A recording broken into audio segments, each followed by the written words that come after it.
Yeah, good evening, one and all. Welcome to another edition of Caribbean Feedback. My name is Curtis Henry. I'll be your moderator this evening. Sitting in with us, we have some of our esteemed panelists and two guests. Oh, there she goes. My name is Karin Forrester. I represent BantuKreations. BantuKreations offers beautifully made, African-inspired, lightweight, handcrafted, one-of-a-kind earrings in wonderful shapes, shades, sizes, and colors. Please don't be scared of the large sizes. They're extremely lightweight earrings. BantuKreations can be found on IG and on Facebook as BantuKreations. That's BantuKreations with a K.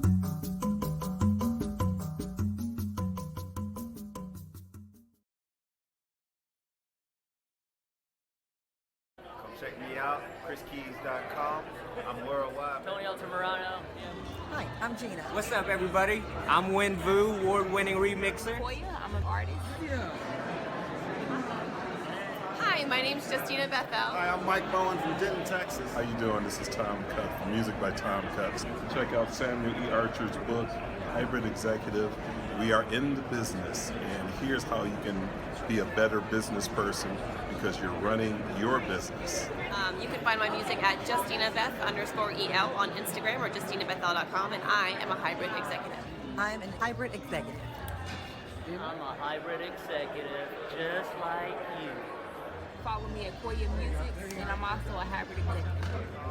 I'm worldwide, baby, but just know I'm a hybrid executive. That's all you need to know, baby. Get on upbeat. Check out my music, MikeBowen.com. I'm a hybrid executive. I'm a hybrid executive. Thank you so much for those lovely words. And I'd like to say good evening to our other panelists, Dr. Judith Barnes. How are you doing today, Dr. Judith? Fine, thank you. How is everyone? Greetings. Yo. That's right. Doing good. We are well. Sitting in with us this evening, we have two special guests, Mr. Louis Straker and Mr. Mark Lindsay. Could you briefly, please, Mr. Straker, introduce yourself, tell us who you are and what it is you do. Well, greetings, everyone. Thank you for inviting me on today's show. Pastor Louis Straker Jr., lead pastor of Reflections Church here in Brooklyn, New York, in East Flatbush, 1078 Utica Avenue. Just honored to be here tonight. I am a son of the Caribbean. My mother is from Trinidad and Tobago, Port of Spain, Belmont Circular Road. That's right. Where I had the privilege of spending the first 4.5 years of my life. And so, but also my dad is from St. Vincent. And he served there as the deputy prime minister for over 20 years, Minister of Foreign Affairs, Trade and Commerce. So I'm a proud Trinidadian and proud husband of 21 years, LaTanya Straker, and father of two beautiful boys, Louis and Landon. And so I'm honored to be here tonight. Thank you, sir. Mr. Lindsay. Yes. Introduce yourself first, please. Tell the people who you are. Good evening, all. Thank you so much for having me on the program tonight. I'm currently the president of the SPG Central Florida organization. Lived in Florida for the past 13 years. Prior to that, I lived in Canada and England. But most of all, I'm a proud Vincentian. Born and raised in St. Vincent, Kingstown. Attended St. Vincent Grammar School, where I was a teacher for 2 years before immigrating to the United Kingdom. Currently, I'm a CPA, which is my profession, and I've been president of the Central Florida organization here for the last 3 years. Thank you so much, Mr. Lindsay. This evening, am I my brother's keeper? I'd like for you all to think about that question for a second. Am I my brother's keeper?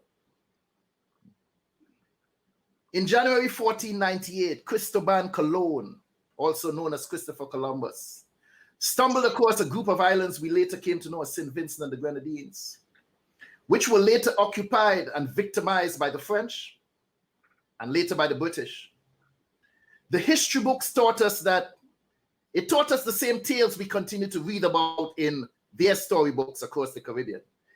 That the original inhabitants, the Caribs, annihilated the other indigenous tribe, the Arawaks, and wiped them out of existence, giving us the impression that we, the blacks, have no claim to the Americas, making us believe that our existence in this hemisphere started with the slave trade. I say thank God for the resilience of the Black Caribs or Garifunas. We were here. We are here.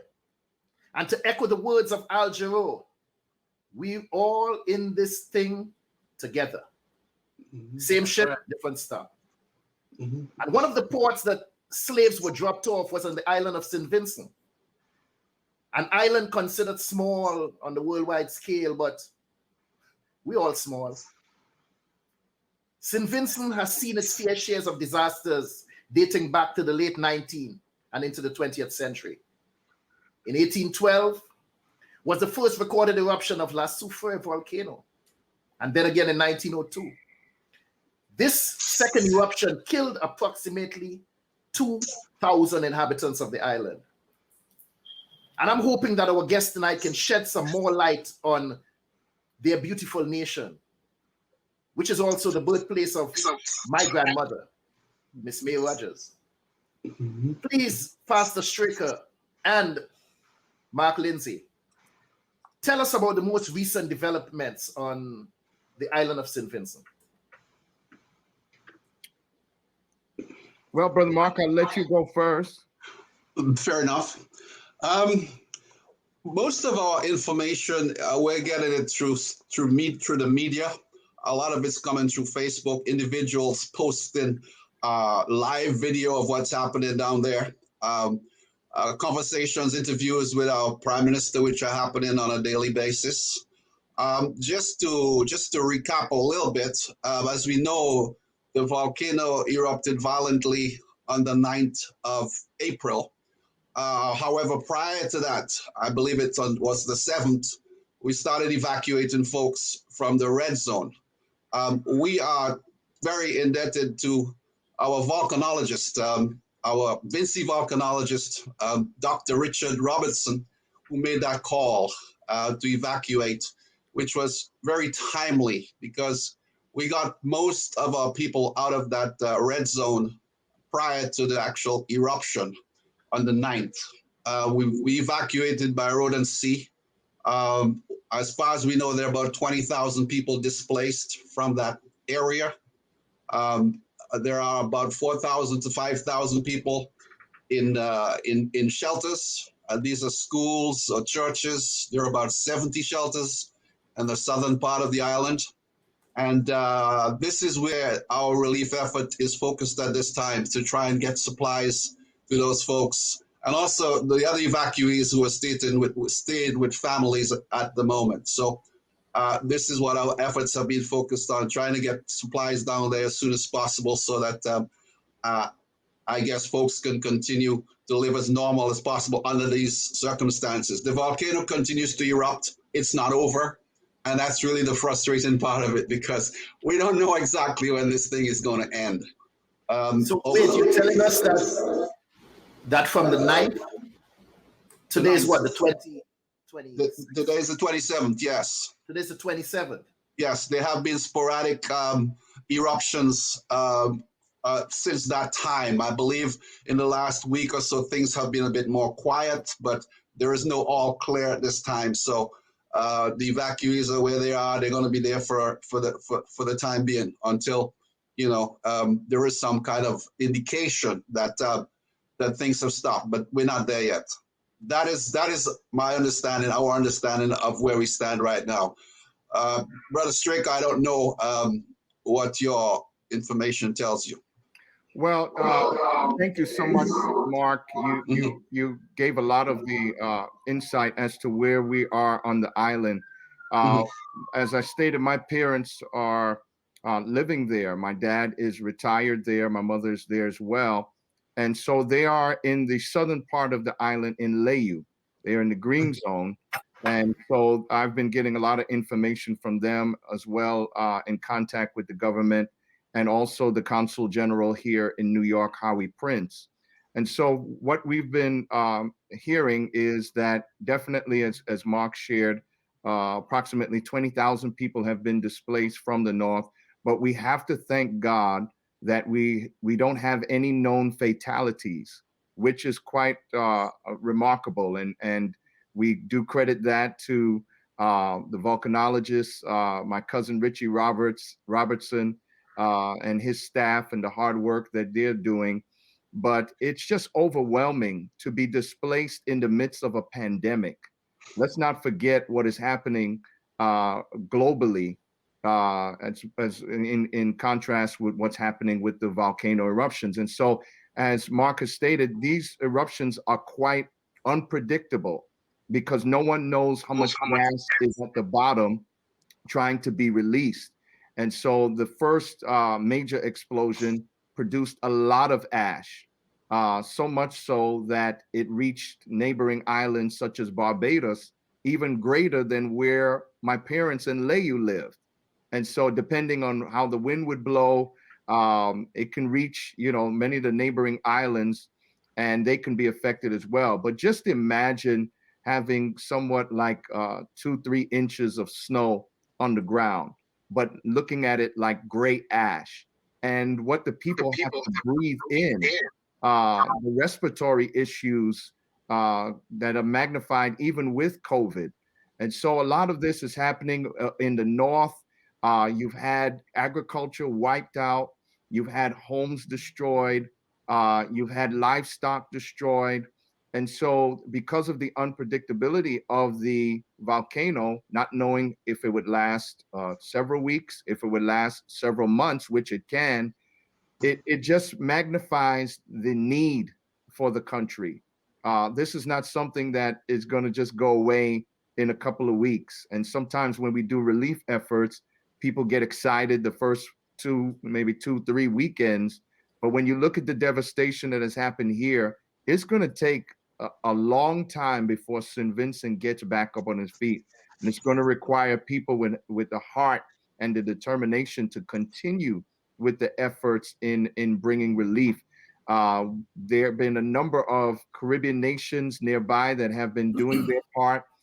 Even the government of Venezuela, who is a close friend to St. Vincent, has been doing their part. And so we are really blessed by the diaspora and here in New York and Florida and Maryland that have been overwhelmingly giving their support, so much so that the prime minister has even gotten to the point where he's saying, hold off on the water. Let's get some of the other major items. But one of the things he has been stressing is that even greater than some of the supplies, which they have the neighboring countries providing, is the monetary contributions that they're looking to have right now, as it's going to take a Herculean effort to really get this country back under normalcy again due to the activity. So it is overwhelming, but if anyone could make it through this, I would say is the people of St. Vincent and the Grenadines. They are powerful, they are resilient, and I just know that God's hand is with them, and he'll definitely see them through. Could you all tell us what is the political landscape like in St. Vincent? Are they all uniting? I know sometimes tragedy makes us come together. Are the politicians, everyone coming together for the overall good of the nation right now? I don't know if you want to jump in there on that, Louis, but I think what I would say about that is that I would reference it back to the pandemic. Just prior to the volcanic eruption, actually, here in Florida, we had a mask and food drive on the 27th of March, where we sent down several barrels of masks and food to various charities in St. Vincent. We tend to ship our supplies to individual charities as opposed to a governmental body down there. This is by choice. We've been in business in Florida here for the last 7 years. We've built up strong ties with specific charitable organizations down there. And that's where we focus our giving. With respect to the politics and the COVID, we try to stay out of that. I know that there was an issue with a number of people being vaccine resistant prior to this eruption, and that created some issues. And that I believe it was stated that in order to be evacuated at one time, you had to have a COVID injection or you had to be tested, and that created some issues down there. But I think by and large, I think the people are coming together because this is a national disaster many times over. So I don't know that there's a choice really, you know. That's my impression here. But generally, our organization stays far away from politics. It doesn't matter who's the prime minister or who's in government at any time. We work directly to try and get our supplies to the people on the ground who need it the most. I heard you mention Louis.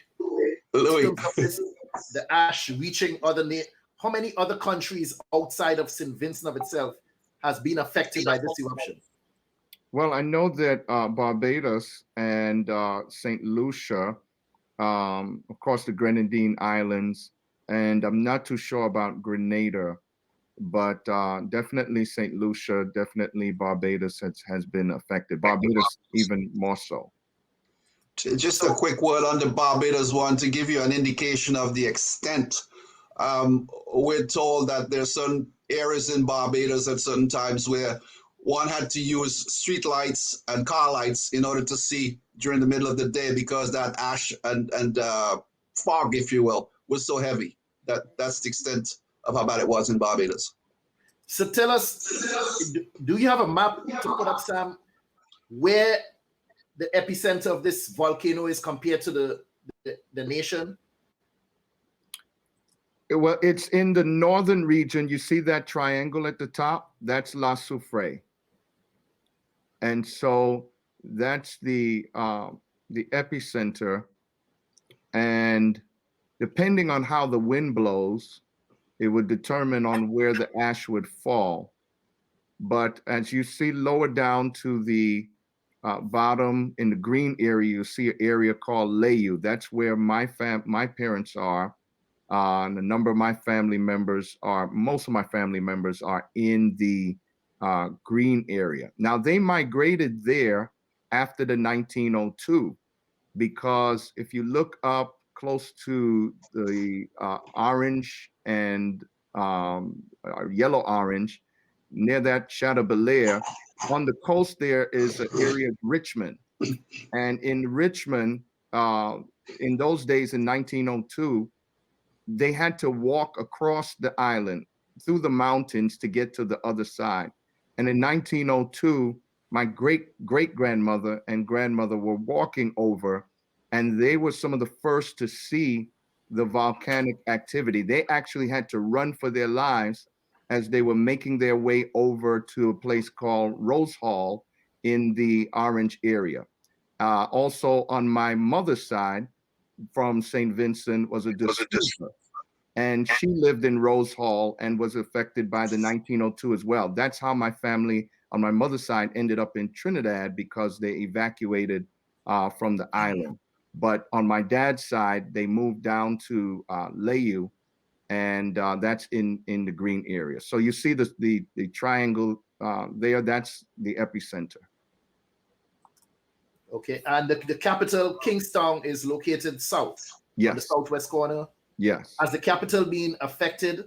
How is the airport and transportation within the city? Well, from what I understand, the airport is still closed. Mark, I don't know if you have any updates on that. Yeah, I believe they were trying to open it this week. I don't have confirmation that has happened yet. But the airport has been closed shortly after that first eruption. So that's been a real disrupting factor. The cleanup is very difficult, and so they don't know exactly when it will open back up. And then because of the unpredictability of the eruptions, you might start a cleanup, and then an eruption takes place, and then you're back to square one. So it's not as easy to deal with the circumstances. Is St. Vincent a poor country?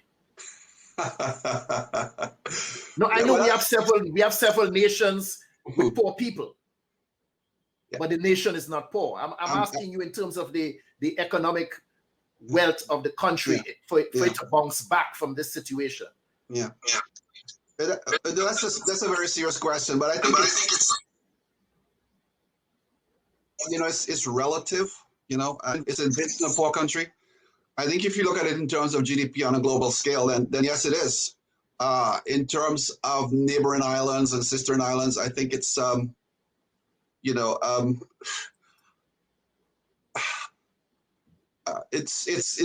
talk about it. Let's just talk about Windward Islands, for example. How do we compare? Say St. Lucia, Grenada, Dominica, St. Vincent. Those are the 4 Windward Islands.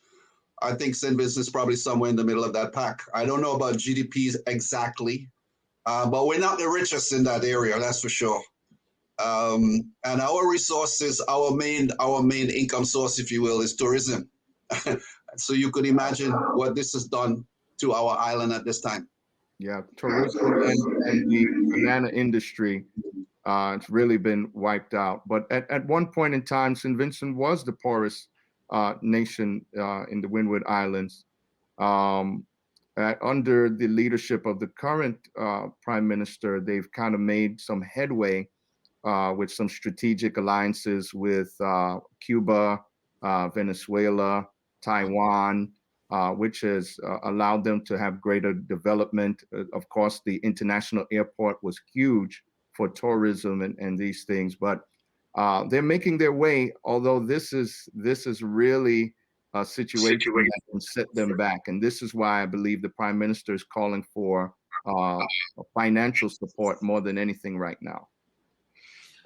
So as we're grooving, I want folks to know that we have, in addition to what's running on the ticker, we also have other information where folks can support posted on the Caribbean Feedback page on Facebook. So if you go to Caribbean Feedback on Facebook, you're going to start seeing some posts there that you can start pulling some of the information and use and share with others so that we can support. Thank you.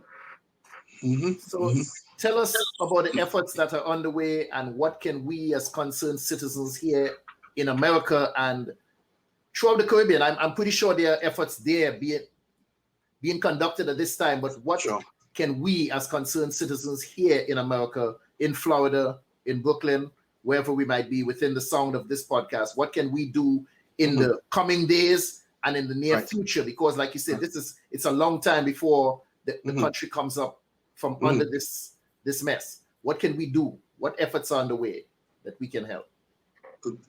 Age before beauty again? All right, Louis. All right, Louis, I'll go with that one. We're here in Florida. 2 weeks ago, we had a food drive, a food and collection drive. We had a weekend of 2 weeks ago. It's gone so fast. Let me get my dates up. Yeah. So we had a food drive in Orlando, which turned out to be very, very successful. This is a volcanic, we call it the Volcano Relief Disaster Drive on February 16th and 17th. We had this drive at one of our sponsors called Swiftback. He is a Vincentian shipper throughout the Caribbean. I'll drop his name. His name is Ricky. My memory is going there. Ricky Drayton. He offered his facility for us to use as a drop-off center here in Orlando for that weekend. He's also sponsoring a lot of our shipment, half of our shipment. When I say it was overwhelming, we were initially thinking of shipping maybe a 20-foot container to St. Vincent. This has turned out to be a 40-foot container, which is actually going to ship out on Thursday of this week. We have done this in cooperation with our sister organization in South Florida, SPG, South Florida organization. We are called SPG Central Florida Organization. We collaborated with them. And between us, we're going to fill a 40-foot container to ship to St. Vincent this Thursday. Today, I was packing barrels and packing pallets onto that truck to ship down to South Florida. In order to actually drop off stuff with us, I've sent a flyer out there, and hopefully you could run it on your Facebook page. We also have cash apps and Zelle apps where people could actually contribute to this relief effort. But let me just back up a little bit, because quite frankly, one of the things one has got to watch very carefully against during these kinds of events is that there are people who would try to exploit these situations for their own benefit. So just a little bit of a background on our organization. We were formed 7 years ago. And I don't know, I'm going to drop a name. You guys all look young, but you might not know it. This was started by Judge Albert Niles. And we are a 501c3 organization. So we're federally regulated. We are certified by the state of Florida to accept donations and solicit donations. You have to get research certified on a biannual basis. So we have all of that in place. And as I said, we've been dealing with charitable organizations in St. Vincent for 7 years now.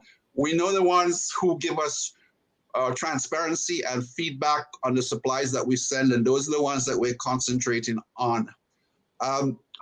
Going forwards, there are organizations who have stepped forward to partner with us. In particular, there is the Orlando Carnival, which is coming up at the end of May. You guys might want to monitor this. Bearing in mind that Orlando is one of those states which is wide open. It's as if COVID never came here. But, but so far we're doing pretty well. So you're telling me that Orlando Carnival is in full swing this year? It is, but there will be some precautions, right? There might be some masks and a little bit distancing, but Orlando Carnival is coming. I did send out a flyer to Sam, and I hope he got it. Yes. And the folks behind that, who are they're called Caribbean American Passport. In Central Florida, and actually throughout Florida, they put out a paper on a monthly basis, which covers Caribbean news, not only in the islands and in the Caribbean, but also here in the diaspora. It's very well established, and we know those folks. And they have come forward and offered to partner with us so that they will use those carnival events, fundraising events for our organization for the benefit of St. Vincent. They have chosen to work with us because they know us. We've created a very good reputation over the years for ourselves. So as Louis said, this is an ongoing thing. The challenge is going to continue to maintain the interest and to continue to provide support as needed by St. Vincent. So what items would you recommend that people contribute to this time? I could just back up here because I don't know if you've seen it, or Louis, if you've seen it. You said you've been working with the Consul General in New York, and they've put out a big document of needed items. There's a whole list of items which are needed. Whoops. Oh, there. Can you hear me? Yes. Yes, we can hear you. For some reason, something's popped up on my computer here, and I've just lost the screen. But we see you and we see you and we hear you. We hearing you. Okay, let me do that. I don't know these gremlins. Yeah. So the consulate has put out a big comprehensive list of the needed items, and we could certainly forward that document to you. But basically, it's all non-perishable items, food items, blankets, cots, things of that nature. Having said that, one thing I'd like to say at this juncture is that it's one thing to get all the items, okay? And we collected items starting 2 weeks ago. People have still been dropping off stuff, all the associations in Central Florida, the sister islands and so forth. But then it's another effort to pack all that stuff and get that stuff ready for shipping. Because we've had to sort that stuff. Not everything we get is good or worthy of being shipped, okay? The majority of it is, but there's some items which we really don't want to ship, okay? So everything has to be sorted and classified into different boxes and so on like that. So we have done a lot of that. And as Louis said, the ministers, the prime minister's asking for contributions, cash. So we are basically asking folks at this particular point in time, wherever possible, make a cash contribution as opposed to sending us items of food to be shipped. Because right now, our ports are being congested, as far as I understand, with the supplies that are coming in. So that's the message that we're putting out right now. And hopefully that information is going to be on your website. I mean, I could tell you what these cash apps are and the Zelle information and so on. But if it's going to be put up on the website, then I think that would be an easy way for people to get in touch with us, and you could contribute to us. Not to us per se, but through our organization for the benefit of citizens. Yes. Mm-hmm. Understood. Thank you. I felt what you said 1 second, Louis, about the items that we send. I remember a few years ago, I did a drive here in Florida, down in Fort Lauderdale, when we had a flooding situation in Trinidad. And we do appreciate when people bring stuff, but please sift through the stuff. Edit the stuff before you bring it. Some people bring dirty clothes that you wouldn't even wear for yourself. And like you said, we have to go through that stuff and throw a lot of stuff away. So still, if you're bringing stuff, bring something that's worthy to give to someone else in terms of clothing, food items, toothbrushes, and some of the basic necessities, like you said, that's on this list. If in fact you do not see that list, I'd like to echo some of the stuff that needs to be sent home. Simple hygiene items. Soap, toothpaste, toothbrushes, stuff for babies, baby food and stuff like that. Those are some of the necessary items that needs to be shipped if you do not come across the list for the listening audience. Yes, sir. Louis? So in New York, we've been working closely with the Consul General and also the St. Vincent and the Grenadines Relief Inc. And so we've been very active, especially on the weekends, as we've gotten a lot of support to help pack. And as Mark stated, it is a lot of work. It's one thing to bring supplies, but then to sort them out. The last 2 Saturdays, I was there volunteering with my church, and just the time alone when people bring their things in to go through all of the items and to even look at expiration dates, which you'll be surprised. There's a lot of items, a lot of cans, but every now and again, you'll see some with expiration dates that are prior. And so you have to sift through those things, as you don't want to send those down. Then it takes a lot of time. It's very time consuming. Actually, this weekend, there was so much, we ran out of barrels. I don't know if you've had that problem, Mark, but we ran out of barrels. We had to get the military to send in some barrels as well. But one of the things that makes it difficult, as I said earlier, when things happen, a lot of times people are very anxious and they jump out to help from the start when it comes to packing and all of these things. They're quite generous, but I don't think people understand what it takes, the long haul and the need to keep up doing what they're doing, because it's so necessary. So the support that we had in week 1 of helping packaging was not the same as last Saturday. And there's still more work to be done. So those of you in the New York area, we've been fortunate to use the Friends of Crown Heights area. Their building, the owners offered that up to allow us the space to continue to bring contributions. We filled, I think, already 2 40-foot containers, and just looking to do our part here. I do have some of the latest requests. I know power washers is huge to help deal with the ash and the cleanup, garden hoses. They're asking for forks, rakes, shovels, of course, hygiene kits, goggles, wheelchairs, walkers, blankets, of course, non-perishable food items, 5-gallon buckets, portable toilets, respiratory mask with filters, towels, washcloths, not forgetting the children, toys and books for children under 18, field kitchens and field tents. And so they asked to hold off on the water. And for those of you in the New York area, you can bring it to Friends of Crown Heights, and also standard shippers. For those of you in the Canarsie area, 9502 standard shippers. Every day they're collecting from 9 to 5 p.m. And so we thank God for the people whose hearts are opened up, not just to pray, but also to pray with their feet and begin to move and create action and to do whatever is necessary. But as the Prime Minister stated, the needs are great. And if you are considering giving financially, I caution everyone to be careful, because there's a lot of GoFundMe pages that are out there that are not sanctioned by the government. And so it's not that people are trying to scam, just that there is no control over it.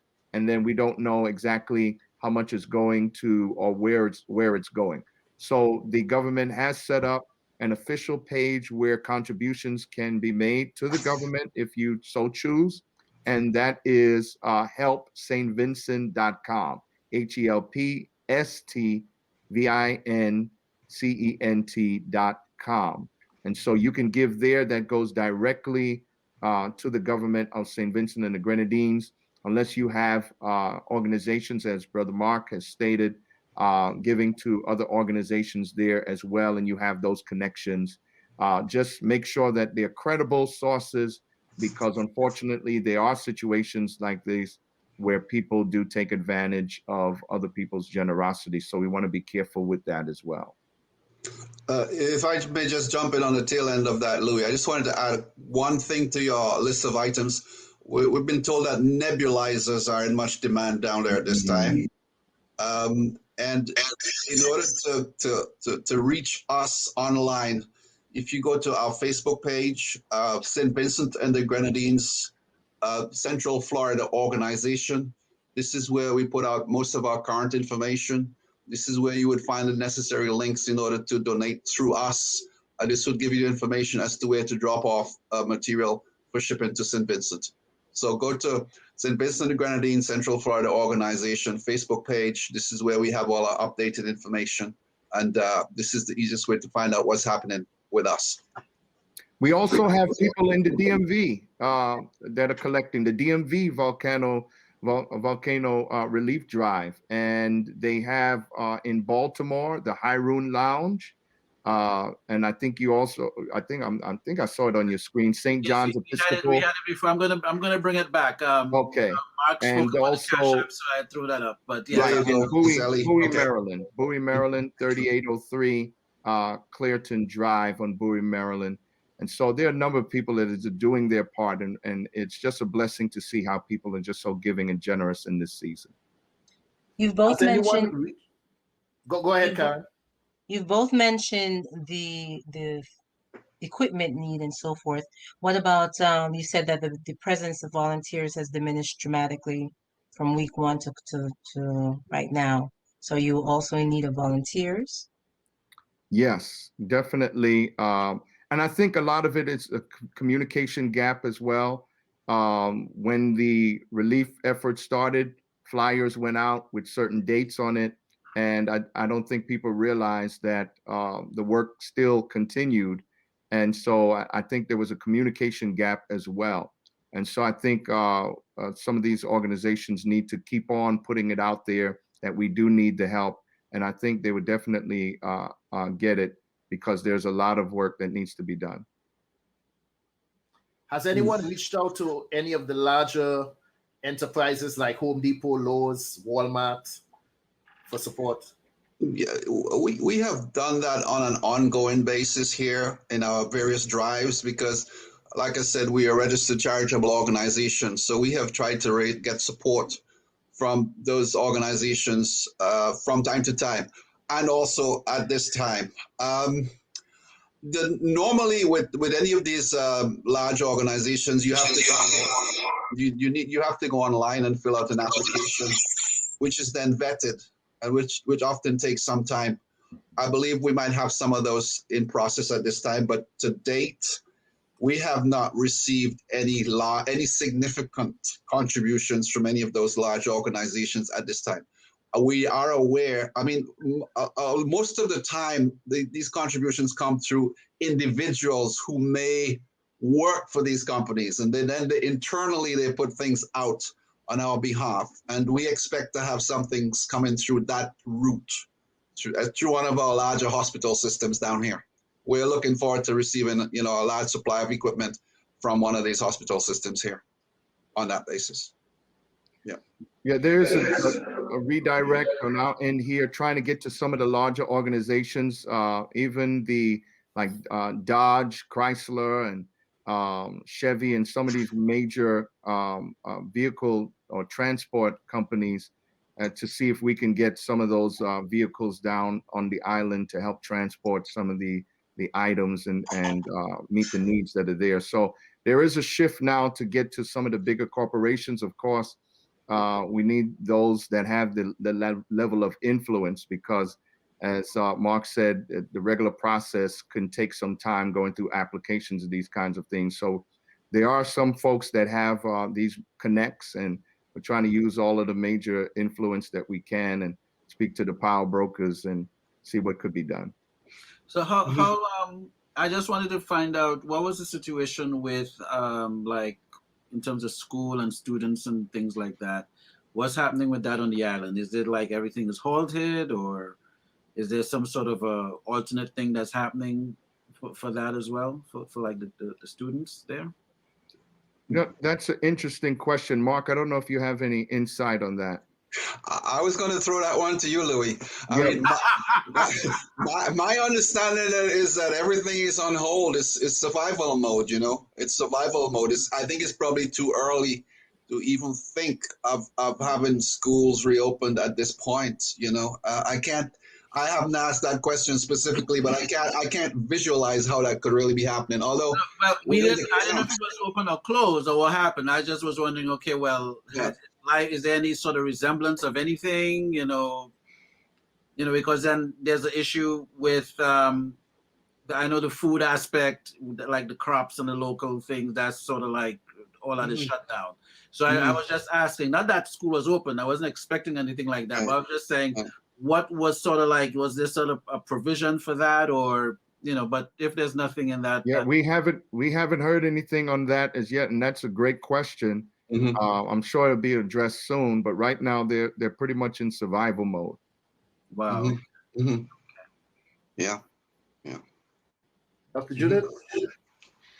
I had to step away for a little bit, so I'm not sure if this question was asked, but I'm curious about mental health. That's my field, and spiritual health, of course. Do either of you or both of you know of any kind of services in terms of mental health? I'm sure you're aware that when something like this happens, the psychological effects are enormous. I don't know about St. Vincent and the Grenadines, but I know that to some extent anyway, we tend to be folks that are of our color persuasion, tend to not deal well with mental health services or even the desire to receive it. But in situations like this, is there any such thing planned or anything already on the way in terms of mental health services for the residents? Personally, we are not aware of any special plans in place at this time. Like we said, I think it's still very much a question of physical survival. I think the counseling will be necessary, but it will come at a later stage, a later point in time, because people are concerned about things like drinking water, places to sleep, food on a daily basis. I don't know that the government has any counselors set up in any of these shelters to do that at this time. But I take your point completely that this is something that would absolutely be necessary, because this is a traumatic, life-changing event for so many people. Right. There's going to be a desperate need, but I think it's a little bit lower down on the priority list at the moment right now. And having said that, Vincentians are very resilient, and not to take it lightly in any way, but I think it's really about survival right now, and a cleanup, if and when that's possible. Dr. Well, feel free to have take my name at any point that I can help in any way. I would like to be of service. However, by Zoom or whatever is necessary. If there's any way that I can help, I can put my information in the side there, and you can keep that in mind. That's an awesome question, Dr. Judith, because the mental health is something that we'll have to definitely look at. I mean, this is happening in the midst of a global pandemic. Right. Let's not forget that. Right. And also, God forbid that there is an active hurricane season, which is maybe 5 or 6 weeks away. So, I mean, there could be catastrophes of epic proportions, perfect storm happening all at the same time, and it will take a toll on the hearts and minds of the people. Right. And so they're definitely going to need some mental health support coming out of this. So I'll even inquire on that and see how you can help support and make some connections there, because I could just imagine what it's like coming out of this.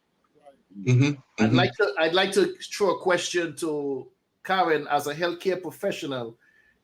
What could you tell us about the dangers of the harmful aerosols and poisonous gases and whatnot that are contained within this volcanic ash, and how detrimental that can be to us?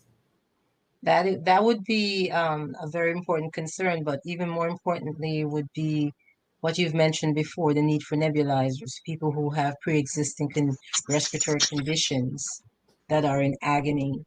Maybe they actually need oxygen support, Ventolin treatments for their asthma, people with COPD, older population, and not having access to what they need is tremendously stressful.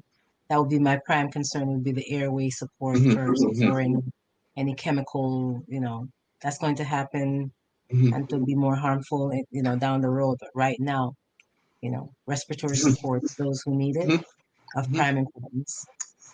Yeah. I'd like to add this. I'm sorry. I'd like to add this. Mental health counseling, all of that, we keep in mind that at this particular time, as both you gentlemen have said, it's so much focused on the physical and getting people the basic needs that they need, that they have. Oh no. What happened? I don't know. I just knocked myself out. Oh, there you are. No, No, we can see you and hear you. Sorry. But with that in mind, knowing that it's the basic stuff that we're concerned about as we go along, and this is something that I would have to, or any trained therapist would have to say to the personnel that's there now, as those people go along, while they're there, counseling doesn't have to be sit down, let's talk about it. It could be, listen, how you feeling? Just as you go along, are you okay? How are you managing right now? Do you feel like, because people feel hopeless, and while they're doing what they're doing, you can just do that as you go along. Just pat somebody on the shoulder. Touch is very important, especially now. The pandemic has made it so difficult for people to touch each other. So you're going into this volcanic situation with a deficit already from the pandemic. So as these professionals go along, they can just quietly say, listen, come by the room and talk with me if you need to. They don't have to be professionals in the mental health area. They just have to be a listening heart and a listening ear. And so just to emphasize that until the core part of mental health can be handled, that wouldn't hurt right now. I just wanted to say that it's one thing to hear it in the news, and then to actually speak to both of you guys tonight is sort of knocking the air out of me again. I mean, it knocks the air out of you, but to sort of talk about it and hear what's actually happening, it knocks the air out of you again. This is something that I'm hoping that we can really mobilize the support, and Caribbean Feedback will definitely, we have to keep the pressure on this and keep getting the word out. Just to add again, folks who are interested, visit the Caribbean Feedback page on Facebook.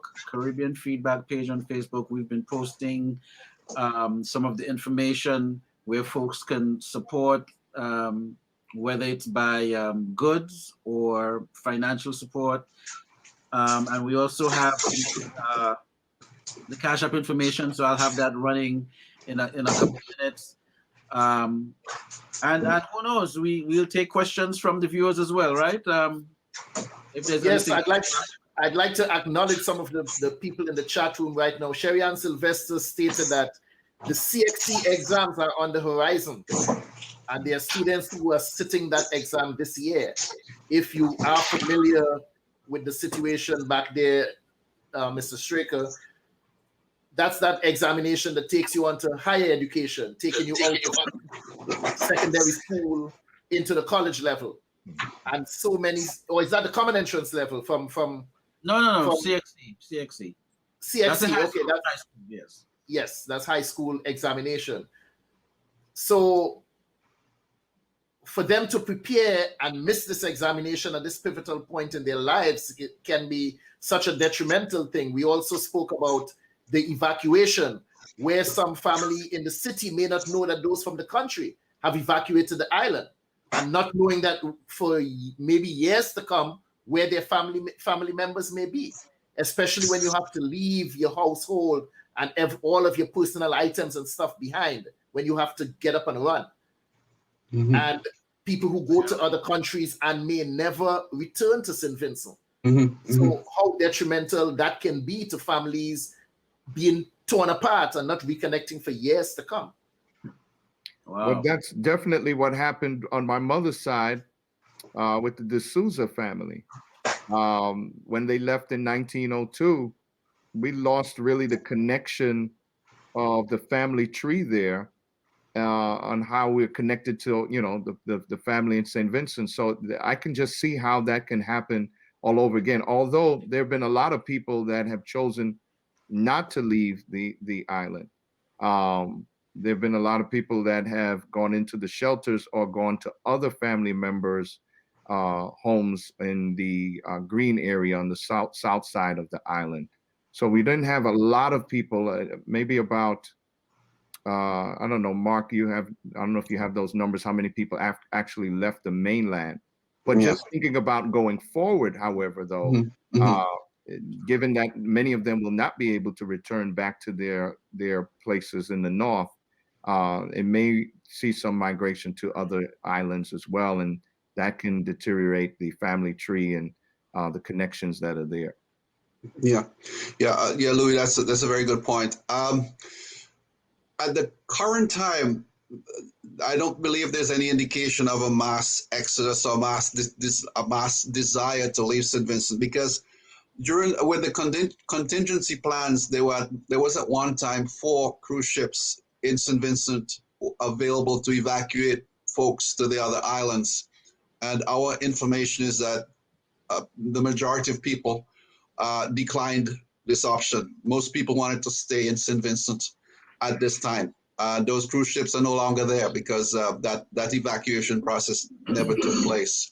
So right now, that is the status. Who knows what's going to happen going forward? I would suggest that it really depends on how our current government handles the recovery once we get there.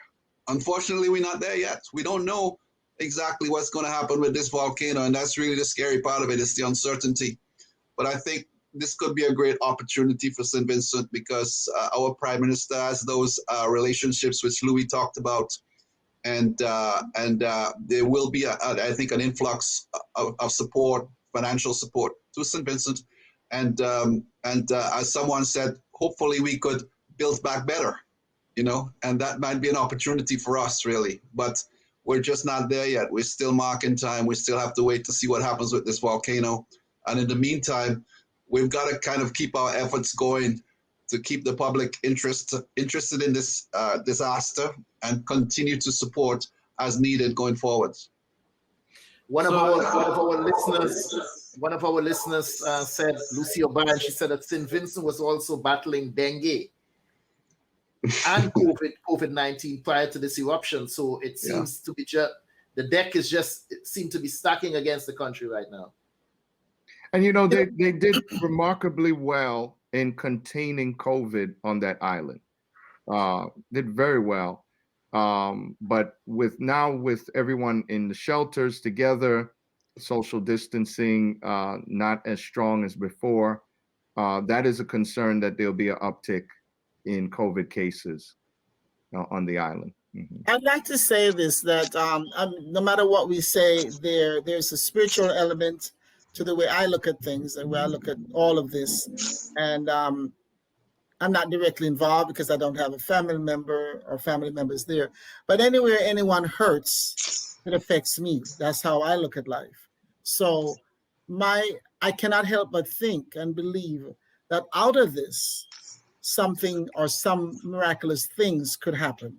I don't think anything of disaster ever happens with God's people where something good doesn't come from it.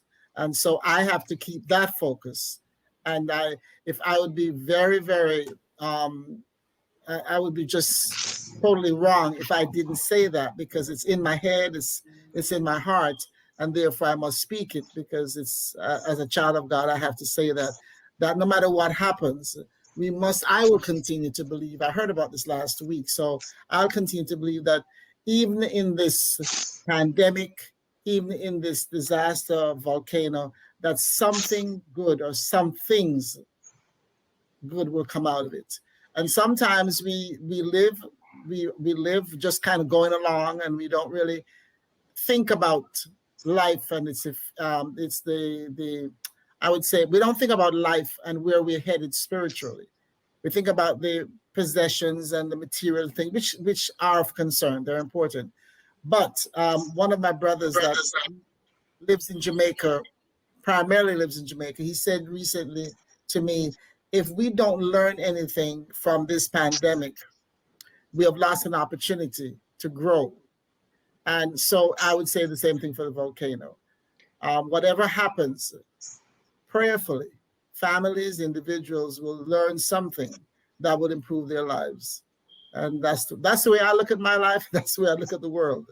So I just had to share that. No, definitely, Dr. Judith, that's a very powerful statement. As a pastor myself, I continue to remind people that God is always in control.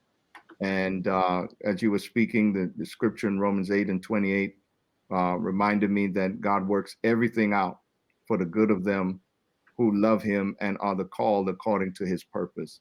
And what may seem as dark times is his hand moving and shifting things for his glory. And so the pandemic has caused us to even reinvent the way we do church.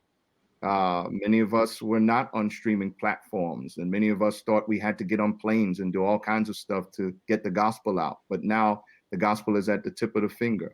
We have these social media platforms where things can go to areas of the world that get there faster than any plane, any boat, any car. And so while in one end it looks like there's a disaster, on the other end, things are working out. Our families are contemplating what is important. You know, when you think about life, and when you look at this volcano, you think about life even greater. You think about what's really important to you. And sometimes we need redirection. Sometimes we need to look at things. It was stated earlier about the political landscape of the country, quite partisan. Could it be that in these times, there can be a way of uniting the country where people begin to realize it's not about party, it's not about NDP, it's not about labor, but it's about humanity. And we put that first above party. So sometimes these things are orchestrated, not necessarily the destruction coming from God, but God allows certain things to happen to work other things out for his glory. So I agree with you, Dr. Judith. And I think also, just to add to what you said, Pastor, is that you know, and all of us who are over 10 years old know that anything of any true value that comes to us in life never comes through comfort, being comfortable. It always comes through difficulties and hardship. And the greatest gifts that we get and the greatest rewards are usually after something very devastating. And some people will come out of this closer to their families. Some will come out better friends. Hopefully, some people will come out. And I have a big issue with with the church. I'm ordained, but I don't have a church. I'm the church anyway. So, but I do believe that it's an opportunity for people who say they know the Lord to truly live it now in front of the world, so people can have something, a respite to go to. Because if there's anything clear to me right now is that we have so little control, but in knowing that is power. At this time, I'd like to acknowledge some of the people in the chat who joined us tonight. Karin Knight said they will rise above the ashes. Lucy O'Brien said that her daughters-in-law are in St. Vincent, so they are doing their part in Trinidad to personally help out. Yvonne Deschamps said St. Vincent strong.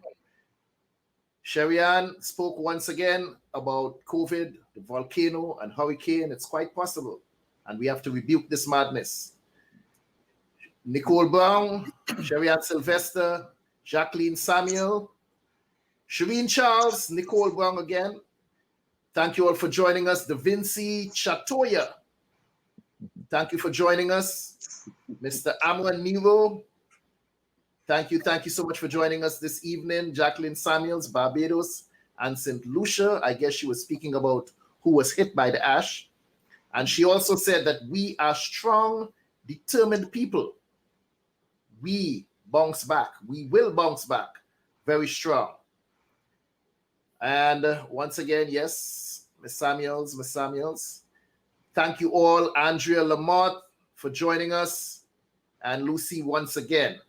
Before we wrap things up, gentlemen, once again, I'd like for you to reiterate some of what you said before in terms of the outreach efforts and where people can find you, and tell us once again, because people need to hear it sometimes 2 and 3 times before it sticks, the severity of this situation and that's what right. We as individuals can do to help. I've said it before, we are indeed our brother's keeper. We cannot look at this situation and just think, oh, that's happening over there. The people over there are the same ones that's over here. Like you said, you in Brooklyn, New York, and your ancestors came from St. Vincent. My grandmother came from St. Vincent. She was actually born in 1904. So we all connected in some way, shape, or form. What I always say, 6 degrees of separation? What you say, Karin? Less than 1. Less than 1 degree. So whether you realize it or not, a lot of us are connected by blood, and we may not even know it. So your struggle is my struggle, and your burden has to become my burden. So we need to reach out and make this situation, make our brothers and sisters in St. Vincent, make their problems our problems, and we have to be the solution to help with that situation. So, Mr. Straker and Mr. Lindsay, take us home. Let us hear your closing comments on this. Age before beauty. There you go, sir. All right. I just want to say thanks once again to Caribbean Feedback for making this the focus of your program tonight. As much as we can get the word out to the diaspora and to those friends of St. Vincent, we would use every opportunity to do so, because the situation is grave. The eruption there is comparable to the 1902 eruption. As Louis said, fortunately, there hasn't been any loss of life, but there's been displacement of 20,000 people. That's a lot. And you consider our population is just over 100,000.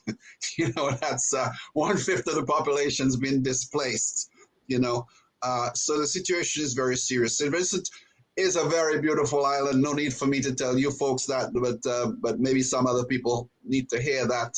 St. Vincent and Grenadines, very, very beautiful, very, very hospitable.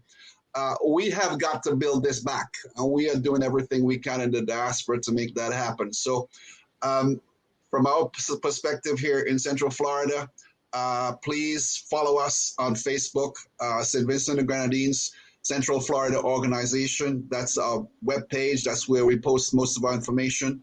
We do have a website, which is currently under construction, shall we say, but the Facebook thing is where it's at. There's also a Cash App and a Zelle app where you can make monetary contributions. They will get to the right people. We are a 501c3 corporation. We've been around for 7 years. Our reputation has been solid, and it will continue to be so. There is a drop-off point which is available in the information we provided.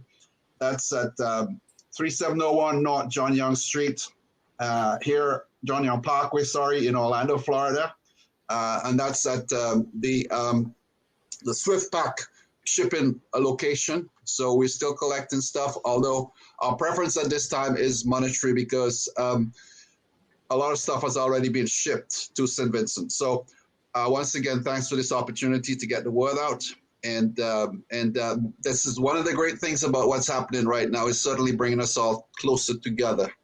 And that's already a positive. So thanks again. Thank you, sir. What a blessing to be on tonight. I want to thank Mr. Henry and Karin and my good friend Sam. We go back many years. Good friend, good mentor of mine, and good to meet Dr. Judy and now my new friend Mark in Florida.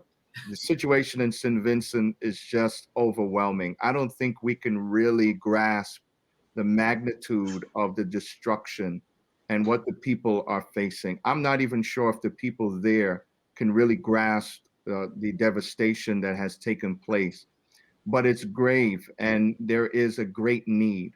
And so we are encouraged by the people throughout the diaspora that have been lending their hand in support, the people who have been giving of their means in order to support the relief efforts. And so we continue on to encourage people. This is not going to be over in just a couple of weeks. These eruptions could last several months, and we have to remember that there are people in need. Mark brought up a very powerful statistic that some 20%, one out of 5 people are displaced on that island.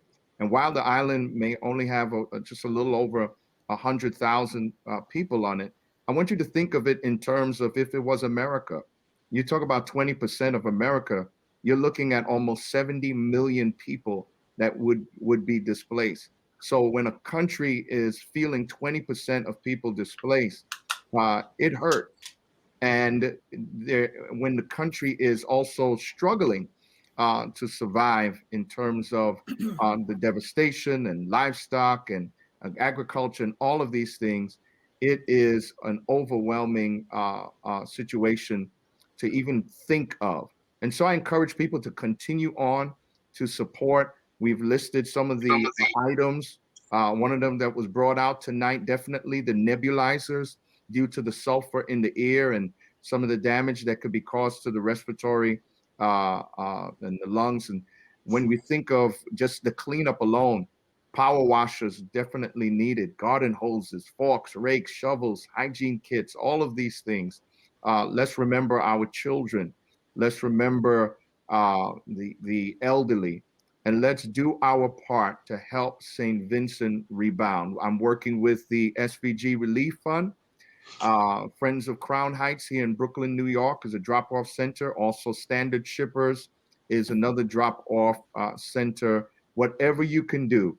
But as the government has stated, financial resources are needed, and that can be sent directly to the government if you like at helpstvincent.com, helpstvincent.com, and you can contribute there as well. My church is doing a contribution, and I thank God for the saints who have given. We've raised almost $10,000 already.